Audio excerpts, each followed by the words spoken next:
si vous voulez, bonjour, si vous voulez vous lever, s'il vous plaît.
Nous sommes rassemblés dans cette Église au nom du Père et du Fils et du Saint-Esprit. Le Seigneur soit avec vous. Et avec votre esprit. Bonjour. Bienvenue à cette célébration. Nous célébrons le premier dimanche du Carême. Et la période du Carême, c'est une période pour réénergiser notre foi. On en a besoin. On a besoin de refaire nos énergies spirituelles. C'est ce qu'on veut faire ensemble. Et en fin de semaine, on veut dire que nous croyons vraiment en Dieu. Des fois, on dit on croit en Dieu, mais j'en parlais tantôt à l'homélie, nous croyons en Dieu et on vient refaire nos forces spirituelles ensemble. Et pendant cette période du Carême, on a choisi de dire, quand on a des participations, quand on a des réponses à dire, je vous invite à participer tantôt quand on va prier le psaume, qu'on le prie ensemble, quand il y a des strophes ou les refrains des chants, pour montrer que justement, on veut mettre de la vie dans nos célébrations. Je vous invite à vous asseoir.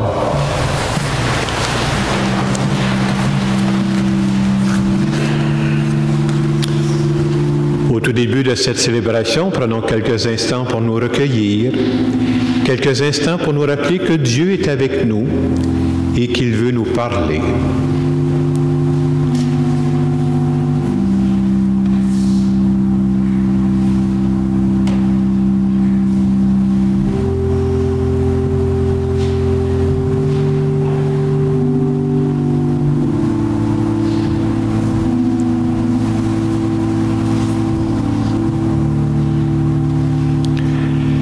Seigneur Jésus, tu ne t'es pas laissé abattre par les tentations. Pour toutes les fois où je démissionne facilement, je te demande pardon.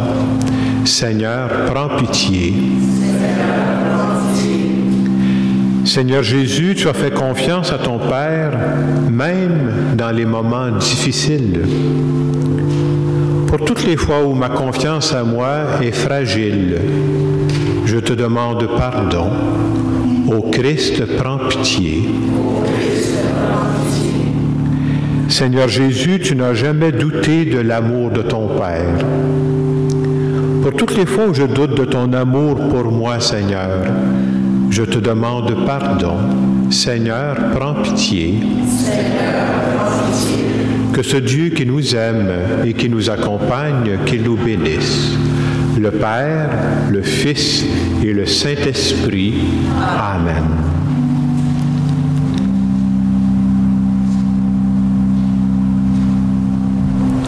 On peut se lever pour la prière. Et pour montrer qu'on participe bien ensemble, j'ai pensé qu'on pourrait faire la prière au bas de la page 4 ensemble. Dieu Tout-Puissant, toi qui nous invites chaque année à vivre le Carême en vérité, donne-nous de progresser dans l'intelligence du mystère du Christ et d'en rechercher la réalisation par une vie qui lui corresponde. Lui qui vit et règne avec toi dans l'unité du Saint-Esprit, Dieu pour les siècles des siècles. Amen.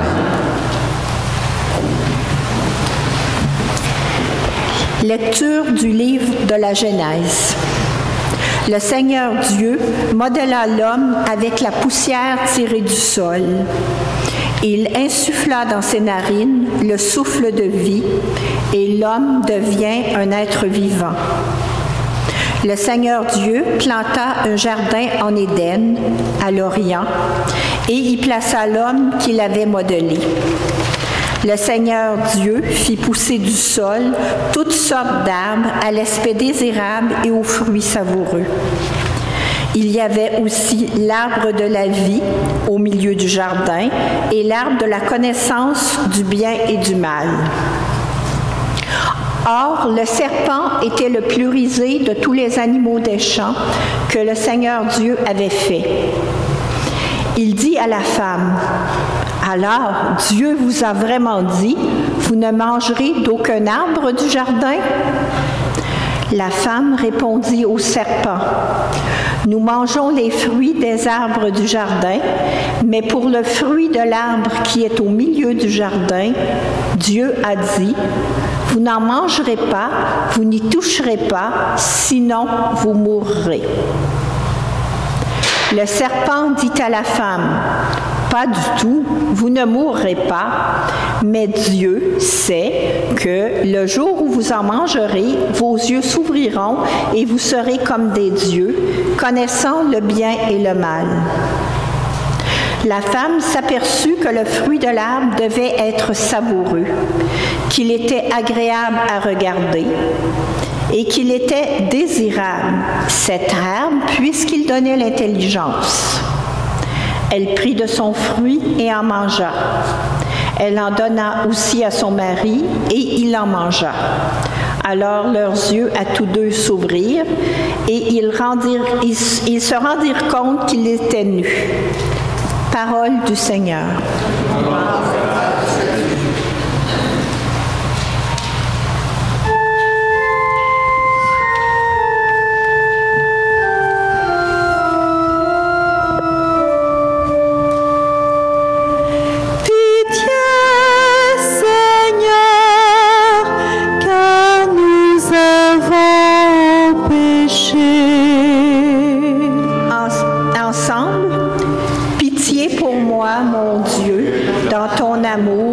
Selon ta grande miséricorde, efface mon péché, lave-moi tout entier de ma faute, purifie-moi de mon offense.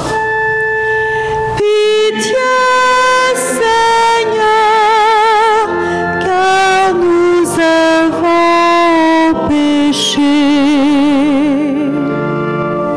Oui, je connais mon péché, ma faute est toujours devant moi. Contre toi et toi seul j'ai péché.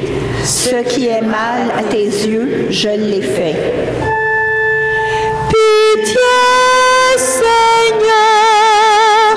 car nous avons péché. Crée en moi un cœur pur, ô mon Dieu. Renouvelle et raffermis au fond de moi mon esprit. Ne me chasse pas loin de ta face, ne reprends pas ton Esprit Saint. Pitié, Seigneur, car nous avons péché. Rends-moi la joie d'être sauvé, que l'Esprit généreux me soutienne. Seigneur, ouvre ma lèvre et ma bouche annoncera ta louange. Pitié, Seigneur, car nous avons péché. La lecture, ce sera la lecture brève à la page 8. Extrait de la lettre de Saint Paul apôtre aux Romains. Nous savons que par un seul homme, le péché est entré dans le monde et que par le péché est venue la mort. Et ainsi, la mort est passée à tous les hommes, étant donné que tous ont péché. Si, en effet, à cause d'un seul homme, par la faute d'un seul, la mort a établi son règne, combien plus, à cause de Jésus-Christ et de lui seul, régnera-t-il dans la vie? Ceux ceux qui reçoivent en abondance le don de la grâce qui les rend justes. Bref, de même que la faute commise par un seul a conduit tous les hommes à la condamnation, de même l'accomplissement de la justice par un seul a conduit tous les hommes à la justification qui donne la vie. En effet, de même que par la désobéissance d'un seul être humain, la multitude a été rendue pécheresse, de même, par l'obéissance d'un seul, la multitude sera-t-elle rendue juste. Parole du Seigneur.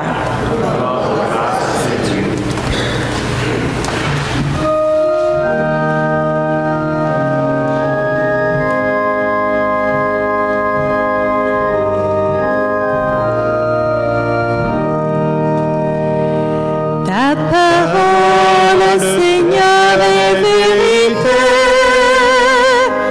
et ta loi délivrance.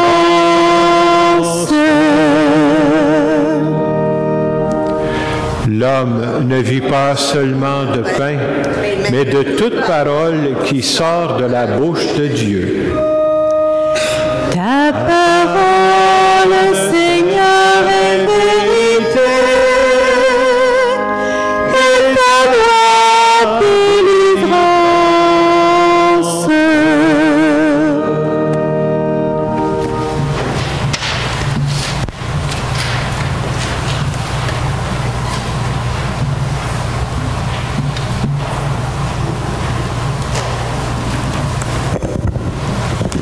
Le Seigneur soit avec vous.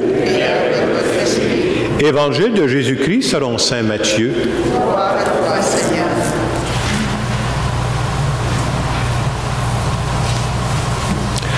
En ce temps-là, Jésus fut conduit au désert par l'Esprit pour être tenté par le diable.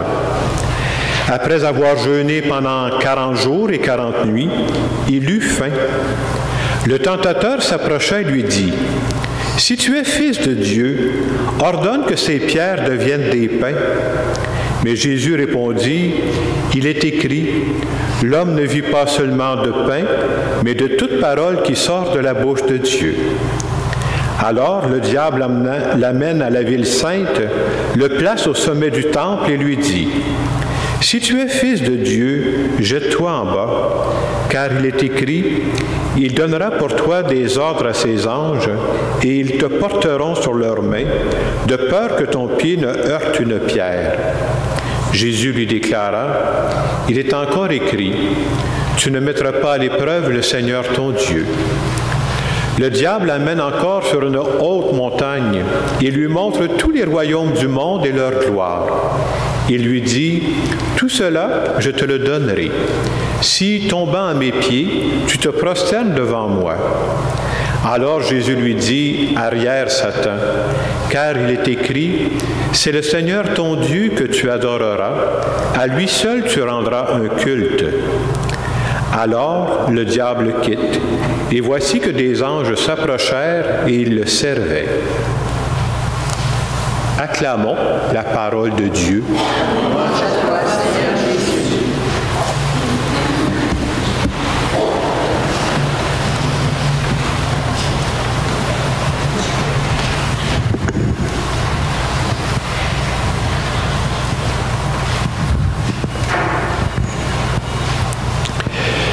Je ne sais pas si vous êtes déjà arrivé de rencontrer une personne qui vous dit à peu près ceci. Je veux dire comme si la personne parlait à moi, là. Quelqu'un commence en disant: « Jacques, tu es un bon gars. Tu fais bien les choses, mais... » Vous comprendrez que le mot important dans la phrase, c'est « mais ». Je vous compte ça pour dire qu'en ce début de carême, je commençais avec vous une série d'homélies. C'est une série d'homélies qui se poursuit sur 5 semaines et dont le thème c'est « Nous croyons en Dieu, mais » pour dire comment on a purifié notre foi au cours de ça. Alors, en cette première semaine, premier dimanche du carême, le thème c'est que nous croyons en Dieu, mais nous avons difficulté à croire que Dieu nous aime personnellement et gratuitement. En ce début de carême, je trouve que c'est important de se rappeler c'est quoi les bases de notre foi. Quand on est chrétien, nous autres, à quoi on croit? Ben d'abord, si on est ici, si on est chrétien, d'abord c'est parce qu'on croit en Dieu. Mais plus précisément, on croit même aussi au Fils de Dieu, Jésus, qui est venu sur terre, qui a vécu humain comme nous autres.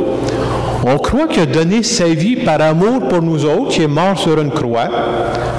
On croit que son Père l'a ressuscité, que Jésus est monté au ciel, qu'il nous a envoyé l'Esprit Saint qu'on a à l'intérieur de nous pour nous guider. Et non seulement nous croyons en Dieu, mais nous autres, nous croyons en un Dieu personnel. Ça veut dire que moi, je peux parler à Dieu n'importe quand. Ça veut dire que nous croyons que Dieu nous connaît personnellement et qu'il s'intéresse à nous. Et en ce dimanche où on entend le récit des tentations, je dirais que notre plus grande tentation à nous, les chrétiens, c'est de croire en Dieu, mais que ça demeure un vœu pieux. C'est dans les nuages, là. Ça ne nous concerne pas.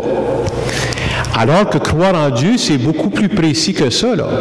C'est de croire que Dieu nous accompagne dans tout ce que nous avons à vivre. Dieu s'intéresse à notre vie. Et je dirais qu'un des grands défis que nous avons, c'est de faire la différence en dire, nous disons que nous croyons en Dieu, mais parfois dans notre façon de vivre, nous l'oublions. C'est-à-dire que nous croyons en Dieu, mais c'est comme s'il y a des aspects de notre vie, je ne parle jamais de ça à Dieu. C'est comme je dis, je crois en Dieu, il s'intéresse à toute ma vie, mais mon travail, je ne lui parle jamais de ça. Mes finances, je ne lui parle jamais de ça. Ce qui se passe avec mes amis, je ne parle jamais de ça. Est-ce qu'il est Dieu dans ma vie ou il est juste dans certains aspects de ma vie? Donc, croire en Dieu, c'est de croire que toute ma vie l'intéresse. Et pendant cette période de carême, justement, ce qu'on veut, c'est rebooster notre vie spirituelle. Et pour moi, c'est ça le défi qui nous est proposé en ce début de carême, de croire en ce Dieu personnel. Vous savez, il y a une compagnie d'assurance il y a plusieurs années, il y en a peut-être qui se souviennent de ça, ça s'appelle Allstate. Ils faisaient de la publicité, puis on voyait deux mains là, qui étaient ouvertes comme ça, qu'on disait « Vous êtes entre bonnes mains avec Allstate ». Et nous autres, au début du carême, qu'est-ce qu'on veut dire? Nous sommes entre bonnes mains, entre les mains de Dieu. Pourquoi? Parce que Dieu, quand on est entre les mains de Dieu, on est en sécurité et pour tout le temps. L'image qui me venait, vous avez sûrement déjà vu ça, peut-être que vous l'avez déjà fait, vous autres. On prend des parents puis qui prennent un enfant dans leurs mains, là, puis le lancent dans les airs comme ça, là, puis ils le rattrapent. Là. Au début, le petit enfant, il a peur, là. Ça ne l'intéresse pas, là, il a peur de ça. Puis tranquillement, quand il le fait, son père dit « Laisse, sois sans crainte, je vais te rattraper, là. Je ne te laisserai pas tomber. » là. Et tranquillement, l'enfant va commencer à avoir confiance. Il le fait une fois, il le fait deux fois, et tranquillement, il développe la confiance. Là. C'est tellement vrai qu'après ça, quand il a commencé, là, il veut le faire. Puis il veut le refaire souvent, tellement qu'à un moment donné, il faut dire hey, « basta, là, c'est assez, là. On ne fera pas ça le reste de la journée. Hein. » C'est une image que je vous donne pour dire sauter dans les mains de Dieu, ça veut dire quoi? C'est lui faire confiance. Et souvent, nous autres aussi, comme le petit enfant, au début, là, on est craintif. Ça peut prendre du temps avant qu'on saute. Ça peut prendre du temps avant qu'on lui fasse confiance. Et je dirais que la confiance, ça se développe dans le temps. Et au début, il faut faire confiance à Dieu. Commençons par des sujets légers. Je ne commencerai pas par le sort de toute ma vie. Puis tranquillement, si je lui fais confiance une fois, si j'y fais confiance une deuxième fois, mais c'est comme on développe l'assurance. C'est comme ça que la foi se développe. Puis à un moment donné, on lui fait assez confiance pour dire, même dans des sujets importants de ma vie, je veux lui faire confiance.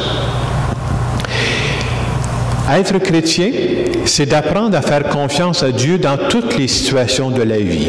Ça veut dire quoi? Il y a des situations de ma vie où j'ai peur. La peur me prend.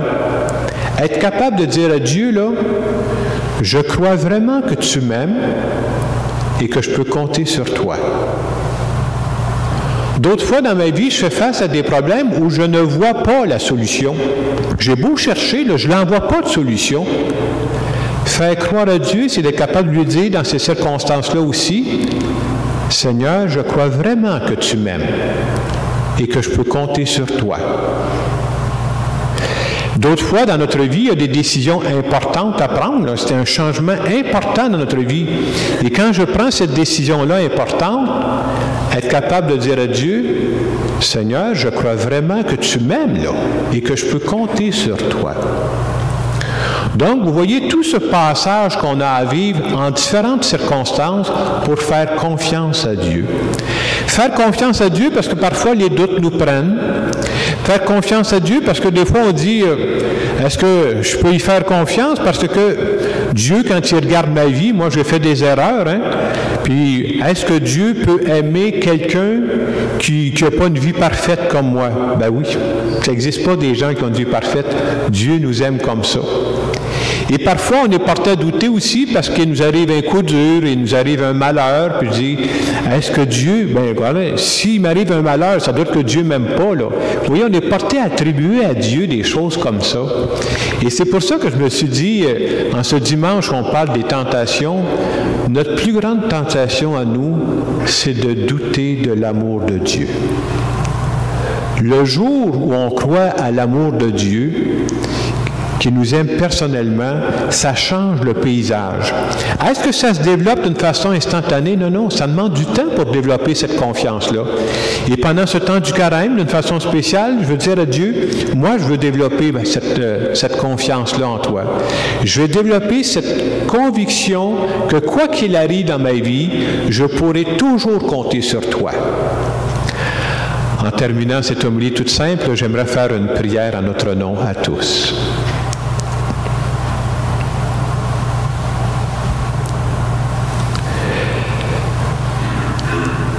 Seigneur Jésus, je veux te dire que je veux développer cette confiance que tu m'aimes et que je peux compter sur toi. Je veux que tu fasses de plus en plus partie de ma vie. Je veux que tu m'accompagnes dans les beaux jours et dans les moins beaux jours. Et je veux te dire merci de savoir que je peux toujours compter sur toi. Amen. Dans les quelques secondes qui vont suivre, puis je vous invite cette semaine, si vous y pensez, à répéter ça de temps en temps. Parce qu'il y a des phrases, quand on les répète, là, c'est comme une prière qu'on répète. À force de la répéter, c'est comme il y a une paix qui se fait à l'intérieur de nous. Et ça aide à développer la confiance. Et cette phrase, c'est celle que je disais tantôt, là. Seigneur, je crois vraiment que tu m'aimes et que je peux compter sur toi. Je vous invite à répéter ça à l'intérieur de vous quelquefois. Seigneur, je crois vraiment que tu m'aimes et que je peux compter sur toi. Seigneur, je crois vraiment que tu m'aimes et que je peux compter sur toi.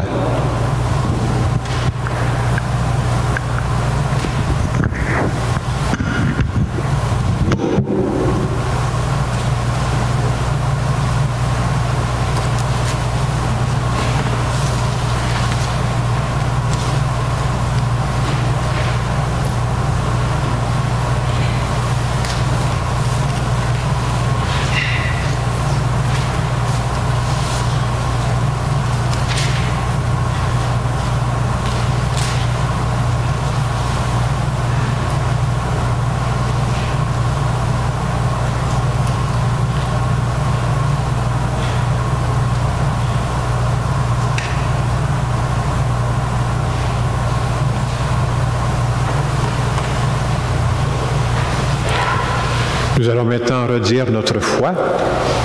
Je vais prendre la formule qui est à la page 11. Et à chaque fois qu'on dit notre foi, on demande aussi à Dieu, augmente ma foi. Là. Je ne veux pas qu'elle reste comme elle est là, je veux qu'elle progresse, ma foi.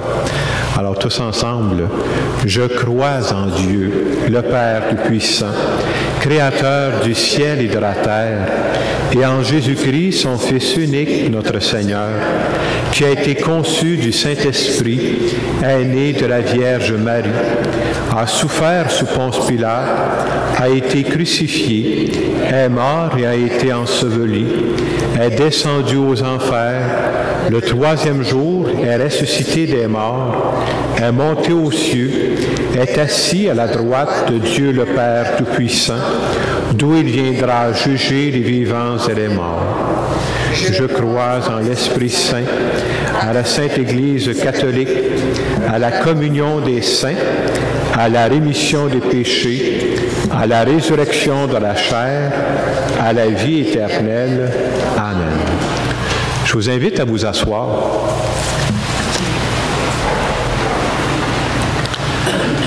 Pendant la période du carême, on arrive à la prière universelle. Je disais tantôt, c'est une suggestion qui nous est faite dans le prion. Mais pendant le temps du carême, nous ne prendrons pas les prières universelles qui sont dans le prion. À la place, à l'entrée, on vous demande toujours, on va vous passer des petits papiers, si vous voulez, à la fin d'en écrire pour les autres semaines, où on va se partager des intentions personnelles que l'on a. Tu sais, quelqu'un peut dire, bien, je te demande de prier pour ma sœur là, qui a perdu son emploi, prier pour telle personne qui est malade. Et le fait qu'on fait ça, ça nous rappelle que quand on vient vivre l'Eucharistie, on prie les uns pour les autres. Alors, je vous partage 2 intentions de prière qui ont été remplies par des gens qui fréquentent notre Église. Première intention, c'est une personne qui nous confie. Elle dit, je vous demande de prier pour Béatrice qui a 5 ans et qui doit se battre contre le cancer dans son bras. Que Jésus lui donne la force et le courage à elle et ses parents pour vivre cette épreuve dans la foi et l'espérance.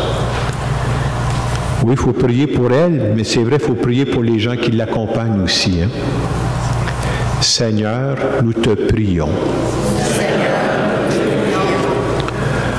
Deuxième intention qui nous est confiée, on nous demande de prier pour le groupe de soutien qui travaille à la maison Victor Gadebois et tous les bénévoles qui les accompagnent. On peut dire que ces gens-là ont un rôle très précieux à jouer à des moments importants de la vie. Seigneur, nous te prions.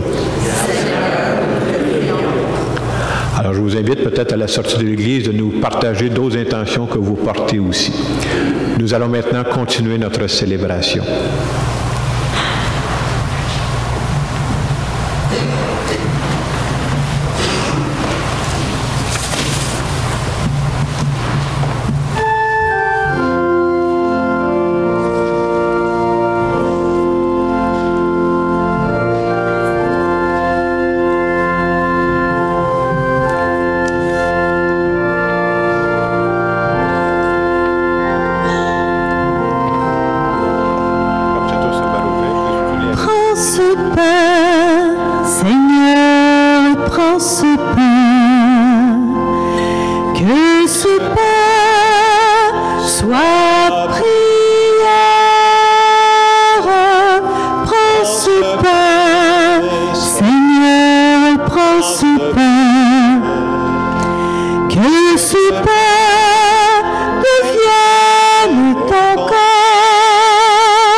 Prions ensemble au moment d'offrir le sacrifice de toute l'Église. Pour la gloire de Dieu et le salut du monde.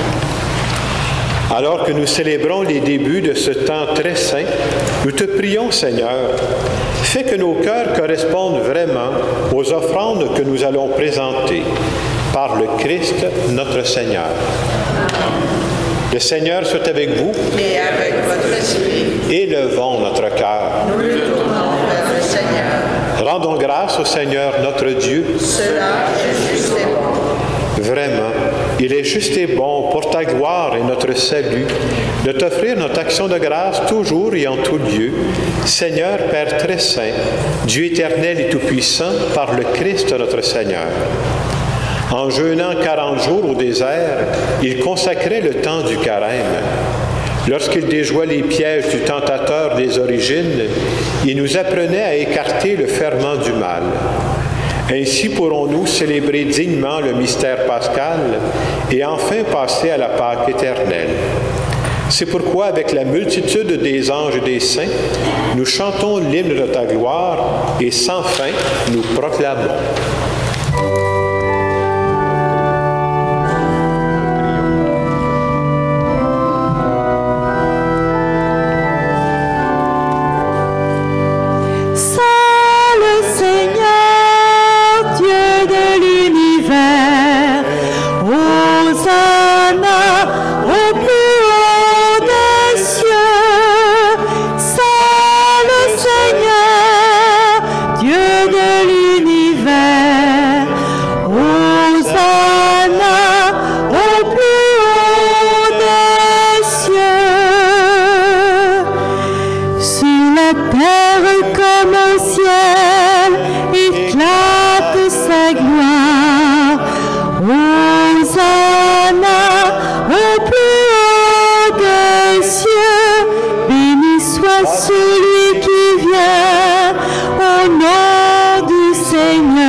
Saint, Dieu de l'univers, il est juste que toute la création proclame ta louange, car c'est toi qui donnes la vie, c'est toi qui sanctifies toutes choses par ton Fils Jésus-Christ notre Seigneur, avec la puissance de l'Esprit Saint. Et tu ne cesses de rassembler ton peuple, afin que du levant au couchant du soleil, une offrande pure soit présentée en ton nom. C'est pourquoi nous voici rassemblés devant toi, Dieu notre Père. Et dans la communion de toute l'Église, nous célébrons le jour où le Christ est ressuscité d'entre les morts. Par lui que tu as élevé à ta droite, nous te supplions de consacrer toi-même les offrandes que nous apportons. Sanctifie-les par ton esprit, pour qu'elles deviennent le corps et le sang de ton Fils, Jésus-Christ notre Seigneur, qui nous a dit de célébrer ce mystère.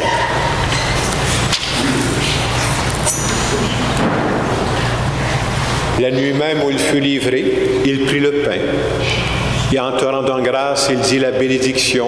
Il rompit le pain et le donna à ses disciples en disant « Prenez et mangez-en tous. Ceci est mon corps livré pour vous. »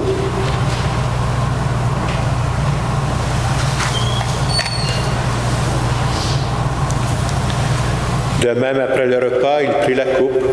En te rendant grâce, il dit la bénédiction et donna la coupe à ses disciples en disant « Prenez et buvez-en tous, car ceci est la coupe de mon sang, le sang de l'alliance nouvelle et éternelle, qui sera versé pour vous et pour la multitude en rémission des péchés. Vous ferez cela en mémoire de moi. »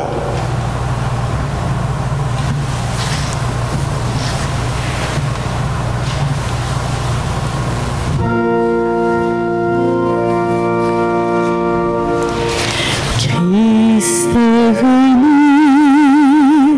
Christ est né. Christ a souffert, Christ est mort, Christ est ressuscité,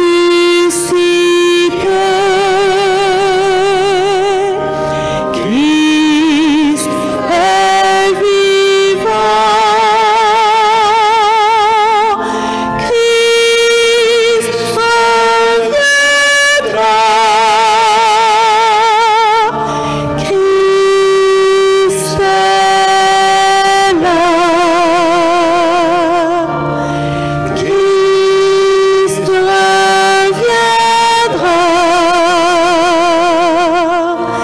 Christ est là.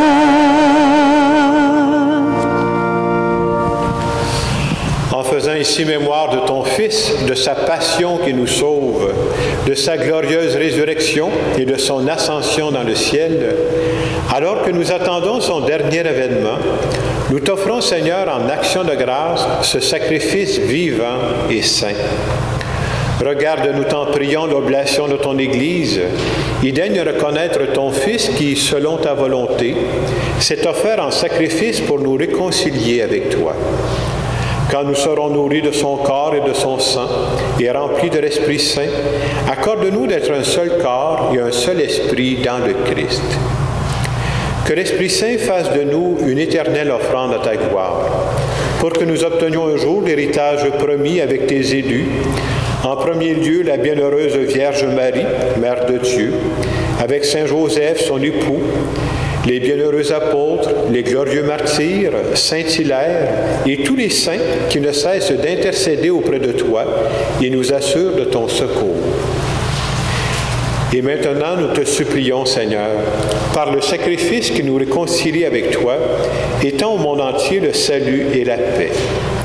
Affermis ton Église en pèlerinage sur la terre, dans la foi et la charité, en union avec ton serviteur, notre pape François, notre évêque Christian, l'ensemble des évêques, les prêtres, les diacres et tout le peuple que tu as racheté.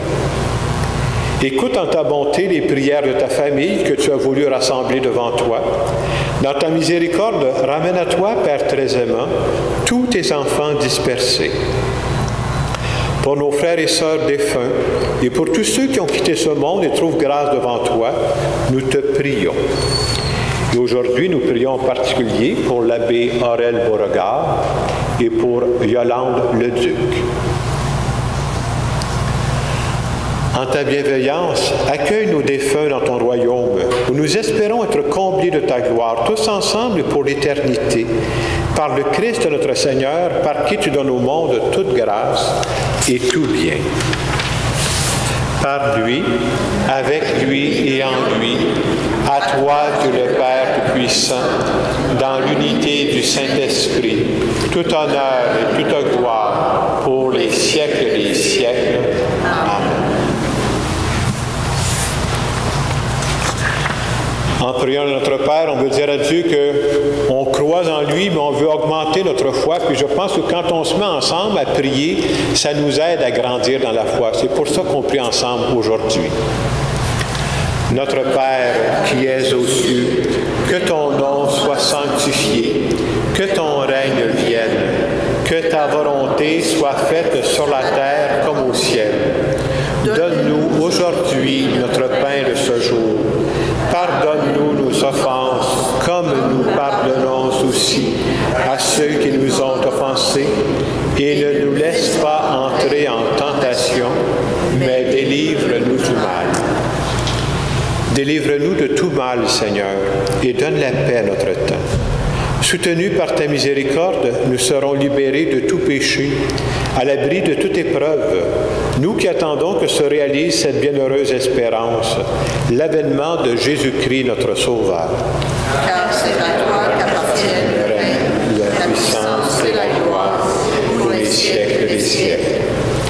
Seigneur Jésus-Christ, tu as dit à tes apôtres, « Je vous laisse la paix, je vous donne ma paix. Ne regarde pas nos péchés, mais la foi de ton Église, pour que ta volonté s'accomplisse. Donne-lui toujours cette paix et conduis-la vers l'unité parfaite. Toi toi qui vis et règnes pour les siècles des siècles. Amen. Et que la paix du Seigneur soit toujours avec vous. Et avec votre esprit.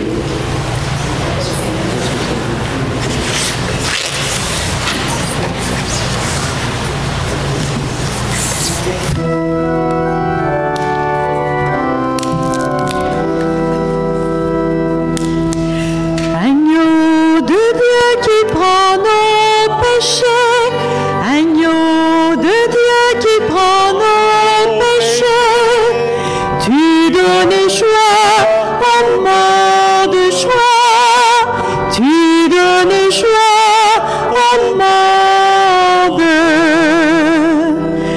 Agneau de Dieu qui prend nos péchés, agneau de Dieu qui prend nos péchés, tu donnes paix au monde, paix, tu donnes paix au monde.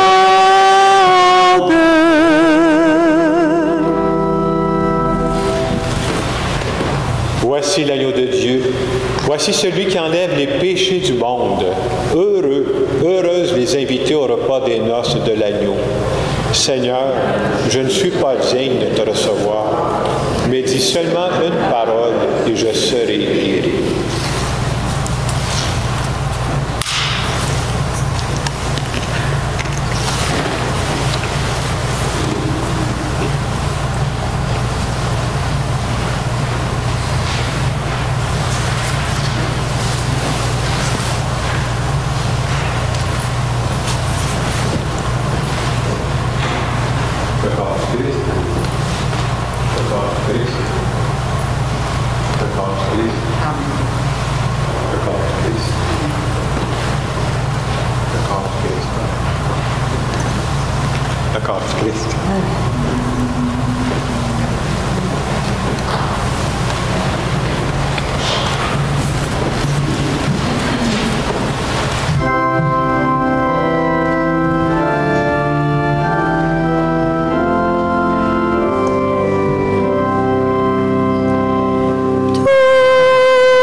cherche cœur ouvert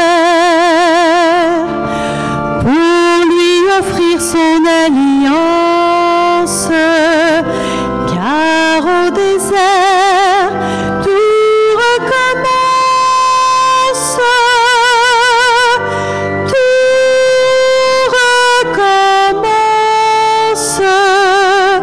en Jésus-Christ. Prenons la route qui nous mène à lui.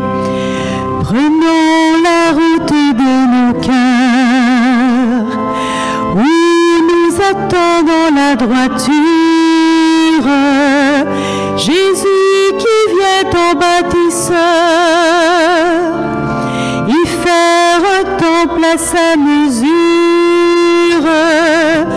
car en nos cœurs tout recommence,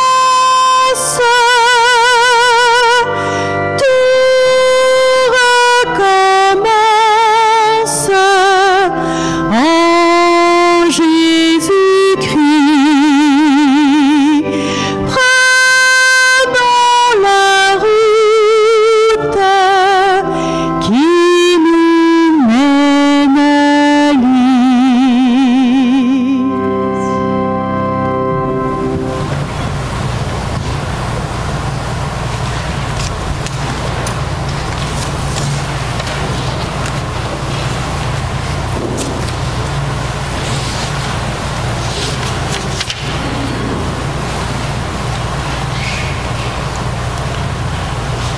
Alors, je remercie les personnes qui nous aident avec ces célébrations. Merci aux personnes qui ont servi, qui ont fait la lecture, qui ont fait le chant, la musique. J'aimerais qu'on applaudisse toutes ces personnes. Merci beaucoup.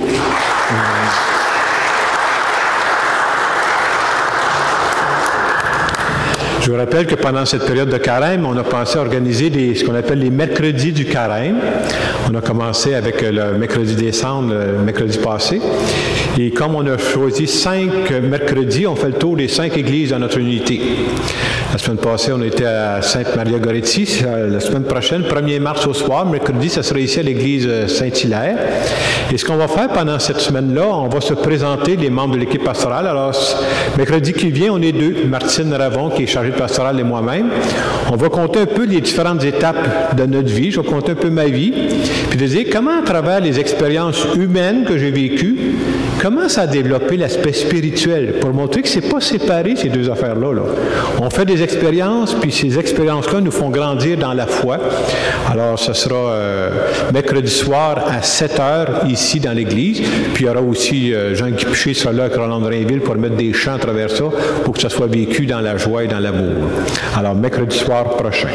Je vous rappelle aussi qu'à la sortie de l'église, il y a des petits papiers pour les intentions pour la prière universelle. Comme ça, dans les semaines à venir, on pourra les nommer aussi aux célébrations. C'est juste à l'arrière de l'église, vous pouvez trouver ça. Je vous invite à vous lever pour une dernière prière.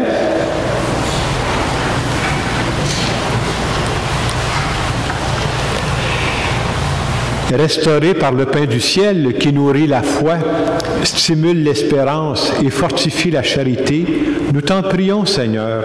Apprends-nous à toujours avoir faim de celui qui est le pain vivant et vrai, et à vivre de toute parole qui sort de ta bouche, par le Christ notre Seigneur. Prenons quelques secondes pour nous recueillir. Pendant ce thème du carême, Seigneur, nous croyons en toi, mais nous voulons faire disparaître ces mais, et nous voulons te dire que nous croyons vraiment que tu nous aimes personnellement et gratuitement. Et c'est pourquoi nous te demandons de nous bénir. Au nom du Père et du Fils et du Saint-Esprit, allez dans la paix du Christ. Bonne semaine. Merci.